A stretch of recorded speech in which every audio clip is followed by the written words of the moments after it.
Exercise 4.4 NCERT class 10 first question है find the nature of the roots of the following quadratic equation if the real roots exist then find them. हम सबसे पहले तो ये check करेंगे कि roots exist करेंगे या नहीं करेंगे। अगर रूट एग्जिस्ट करेंगे तो हम आगे उसका सॉल्यूशन कर देंगे। हम रूट्स चेक करते हैं b² - 4ac से। अगर b² - 4ac 0 से बड़ा आ जाता है तो उस टाइम उसके दो अलग अलग सॉल्यूशन निकलेंगे। अगर b² - 4ac 0 के इक्वल आ जाता है तो उस टाइम पे उसके दो बिल्कुल सेम आंसर निकलेंगे। अगर b² - 4ac 0 से छोटा आ जाता है यानी कोई नेगेटिव नंबर आ जाता है तो उस टाइम पे उसके कोई भी रियल रूट्स एग्जिस्ट नहीं करेंगे। हम उसको वहीं के वहीं छोड़ देंगे, क्वेश्चन को आगे सोल्व नहीं करेंगे। फर्स्ट पार्ट है 2x² - 3x + 5। तो पहले तो हम ये चेक करेंगे कि इसके रूट्स निकलेंगे यानी हल निकलेगा वो किस तरह का होगा। वो चेक करते हैं b² - 4ac से। b का स्क्वायर यानी -3 का स्क्वायर हमारे पास 9 हो जाएगा। 4ac का ऐसा, a की वैल्यू आ जाएगी 2, c की वैल्यू आ जाएगी 5। 4 में से हम 2 को मल्टीप्लाई करेंगे 8 5 आ जाएगा 40। तो यहाँ पे आ गया हमारे पास 40 में से 9 को माइनस करेंगे तो आ जाएगा 31। बड़ी का निशान आता है तो बड़ा माइनस का है, ये भी माइनस का आ जाएगा। हमें पता है जब b² - 4ac 0 से छोटा हो यानी कि माइनस का कोई नंबर हो तो उस टाइम पे उसके कोई भी रूट्स कोई भी हल नहीं निकलते क्योंकि ये इमेजिनरी नंबर होता है। जब ये अंडर रूट यानी वर्गमूल के अंदर आ जाएगा, वास्तविक संख्या नहीं है ये। अब हमें इसको आगे सॉल्व नहीं करना, हम इसको यहीं के यहीं छोड़ देंगे। सेकंड पार्ट है 3x² - 4 √3x प्लस में 4। हम बिल्कुल वही b² - 4ac से पहले तो इसको चेक करेंगे। तो यहाँ पे b का स्क्वायर हमारे पास हो जाएगा 4 √3 का स्क्वायर। 4 √3 को जब हम 2 बार मल्टीप्लाई करेंगे तो 4 की 4 से मल्टीप्लाई की 16 आ गया। √3 की यानी वर्गमूल 3 के वर्गमूल 3 से की तो ये 3 ही आ जाएगा क्योंकि जब 3 की पावर अंडर यानी वर्गमूल होते हैं ना तो इसका मतलब उसकी पावर 1/2 है। जब हम इसका स्क्वायर करेंगे यानी इसकी 2 बार गुना करेंगे तो 2 से 2 कैंसिल आउट हो जाएगा। यहाँ पे बच जाएगा हमारे पास अकेला 3। तो इस तरह से अंडर रूट से अंडर रूट यानी वर्ग से वर्गमूल की गुना करने पर वही नंबर आ जाता है। ये आ जाएगा हमारे पास 48। b² हमारे पास आ जाएगा 48 - 4ac का ऐसा। a की वैल्यू है 3 और c की वैल्यू है 4।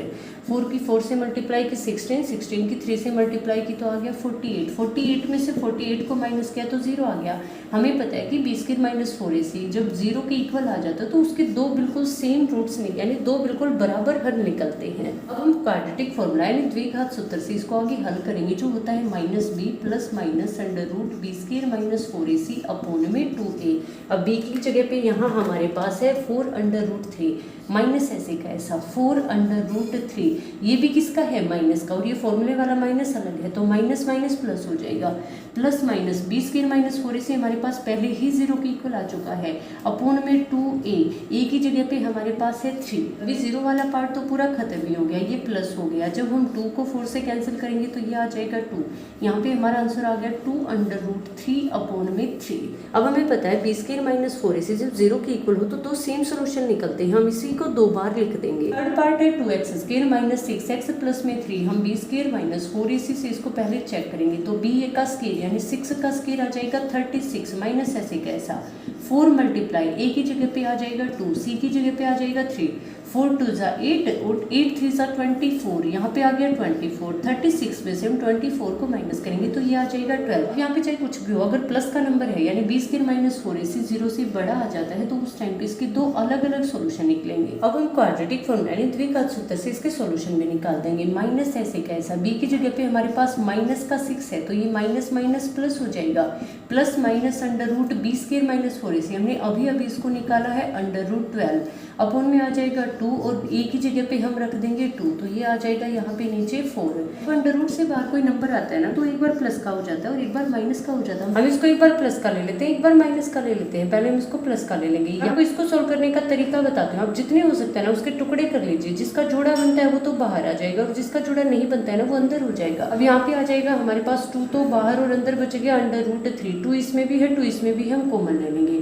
यहाँ जाएगा 3 प्लस अंडर रूट 3 अपॉन में 4 और यहाँ कॉमन आ गया 2। 2 से ये कैंसिल आउट हो गया 3 प्लस अंडर रूट 3 अपॉन में 2।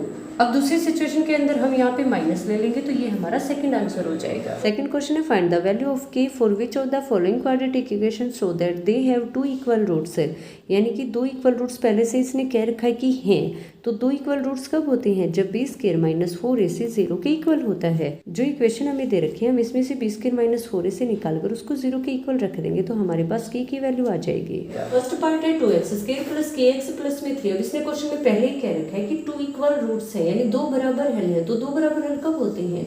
जब बी स्क्वायर माइनस 4ac 0 के इक्वल होता है। अब यहाँ पे b की वैल्यू k है तो बी स्क्वायर क्या हो जाएगा हमारे पास? k स्क्वायर माइनस 4ac का ऐसा a की वैल्यू आ जाएगी 2, c की जगह पे आ जाएगा 3 इज इक्वल टू 0। 4 2 जा 8 और 8 3 जा 24। यहाँ आ जाएगा हमारे पास 24। ये 24 दूसरी तरफ जाकर प्लस का हो जाएगा। अब हमें k की वैल्यू चाहिए तो हम दोनों तरफ अंडर रूट कर देंगे। 24 किसी का कंप्लीट स्क्वायर नहीं है, जब कंप्लीट स्क्वायर ना होना तो आप इस तरह से उसके फैक्टर कर लीजिएगा। डिवाइड किया तो ये आ गया 12, फिर 2 से डिवाइड किया तो ये आ गया 6, फिर 2 से डिवाइड किया तो ये आ गया 3। अब यहाँ जिसके जोड़े बन रहे हो ना उसको बाहर निकाल लीजिएगा, बाकी को अंदर रख लीजिए। तो यहाँ पे 2 का जोड़ा बना है, 2 को बाहर ले लीजिए। अंडर रूट में आ जाएगा 2 3 जा 6। k की वैल्यू हमारे पास आ जाएगी 2 अंडर रूट 6। ये प्लस का भी हो सकता है और माइनस का भी। 2 वर्गमूल 6। सेकंड पार्ट है kx x माइनस 2 प्लस में 6। पहले तो हम इसको सिंपल बनाएंगे। हम kx की मल्टीप्लाई x से कर देंगे, ये हो जाएगा kx स्क्वायर माइनस kx की मल्टीप्लाई 2 से कर देंगे तो 2kx प्लस ऐसे का ऐसा 6 इज इक्वल टू 0। इसमें भी वही सेम है, बी स्क्वायर माइनस 4ac 0 के इक्वल आएगा। अब बी स्क्वायर यहाँ पे क्या है? माइनस का 2k, तो हम यहाँ माइनस 2k का स्क्वायर कर देंगे माइनस 4ac 4 ऐसे का ऐसा। a की वैल्यू हमारे पास क्या है? k, c की वैल्यू है 6 is equal to 0। Minus 2k का जब हमने स्क्वायर किया तो माइनस 2 का स्क्वायर 4 होता है, k स्क्वायर ऐसे का ऐसा माइनस जब हम 6 की मल्टीप्लाई 4 से करेंगे तो ये हो जाएगा हमारे पास 24k। हम 4k को कॉमन ले लेते हैं तो अंतर बच जाएगा यहाँ पे k माइनस यहाँ बच जाएगा हमारे पास 6 इज इक्वल टू 0। अब यहाँ पे 0 कब आएगा? जब या तो k की जगह पे 0 हो या फिर प्लस का 6 हो। अगर k की जगह पे 0 होगा ना तो ये सारा ही 0 बन जाएगा, यानी हमारी k की एक तो वैल्यू आ गई 0, दूसरी क्या आ गई? अगर मैं यहाँ प्लस का 6 रख दूं तो 6 में से 6 को माइनस किया 0, 0 की मल्टीप्लाई आप 4k से करोगे तो सारा ही 0 बन जाएगा। तो इस तरह से हमारी दो वैल्यू आ गई 0 और 6। थर्ड क्वेश्चन है is it possible to design a rectangular mango grove whose length is twice its breadth and the area is 800 metre square? If so find its length and breadth. अब इस question में rectangle की बात हो रही है जिसकी लेंथ ब्रेड्थ से ट्वाइस है। अब यहाँ पे हम इसके ब्रेड्थ को x मान ले तो इसकी लेंथ हो जाएगी हमारे पास 2x है।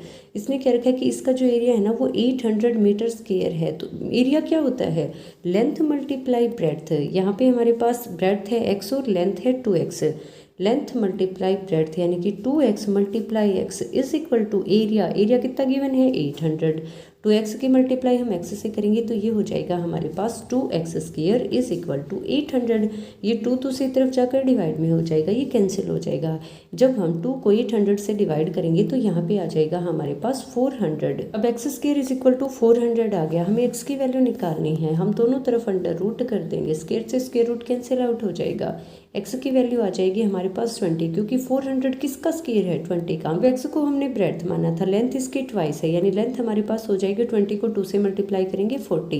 यानी कि एक ऐसा रेक्टेंगल बनाना पॉसिबल है जिसका एरिया 800 मीटर स्क्वायर हो और जिसकी लेंथ ब्रेड्थ की ट्वाइस हो। Fourth question is the following situation possible? If so determine there percentage. हमें नीचे कोई सिचुएशन दे रखी है और पूछ रखा है क्या ये पॉसिबल है? अगर पॉसिबल है तो एज निकालो। सिचुएशन क्या है? The sum of ages of two friends is 20 year. 4 year ago the product of their ages in year was 48। दो फ्रेंड हैं जिनकी एज का सम 20 है। हम एक फ्रेंड की एज को x मान लेते हैं, दूसरे फ्रेंड की एज को y मान लेते हैं।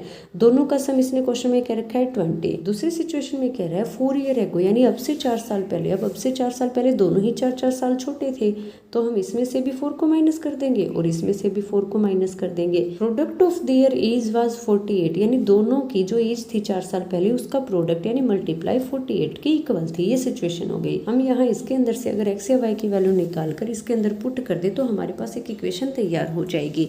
हम अगर x को दूसरी तरफ ले जाएं तो ये आ जाएगा हमारे पास 20 माइनस x। अब हम यहाँ y की जगह पे अगर 20 माइनस x रख दें तो ये आ जाएगा 20 माइनस x माइनस 4। हम 20 में से 4 को माइनस कर देंगे तो यहाँ पे आ जाएगा हमारे पास 16 माइनस x। हम इसको आगे सॉल्व कर लेते हैं। हम x की मल्टीप्लाई 16 से करेंगे तो 16x आ जाएगा। हम x की मल्टीप्लाई x से करेंगे माइनस x स्क्वायर। 4 की मल्टीप्लाई 16 से करेंगे -64, 4 की मल्टीप्लाई x से करेंगे तो माइनस माइनस प्लस का 4x हो जाएगा इज इक्वल टू 48। ये 48 है ना, ये इस तरफ आकर माइनस का हो जाएगा, तो माइनस एक्स स्क्र ऐसे कैसे, क्योंकि और माइनस एक्स स्क्र कहीं पे है ही नहीं। 16x के अंदर 4x को ऐड किया तो ये बन गया हमारे पास 20x। 64 और 48 दोनों ही माइनस के हैं तो ऐड होकर बन जाएगा -112। हमें एक्स स्क्र प्लस का चाहिए तो हम माइनस कॉमन लेकर सभी के निशान बदल देंगे, एक्स स्क्र -20x + 12, ये हमारी इक्वेशन आ गई। अब हम चेक करते हैं कि ये सिचुएशन पॉसिबल है या नहीं। हम b² - 4ac से बता देते हैं कि रूट से एग्जिस्ट करेंगे या नहीं करेंगे, हल निकलेगा या नहीं निकलेगा। अब यहाँ पे b² यानी कि -20 का स्क्वायर, ये हो जाएगा 400। 4ac तो 4a की जगह पे 1 आ जाएगा, c की जगह पे 112 आ जाएगा। इसके मल्टीप्लाई करेंगे तो 448 आ जाएगा। जब हम बड़े में से छोटे को माइनस करेंगे तो 48, और निशान हमेशा बड़े का आता है तो -48 हो जाएगा।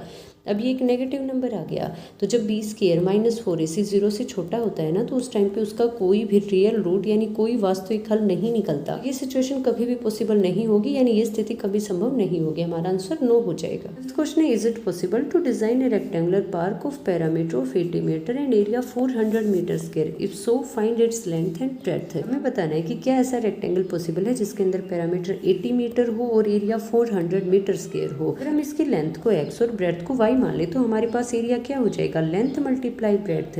ये किसके इक्वल है, 400 के इक्वल है।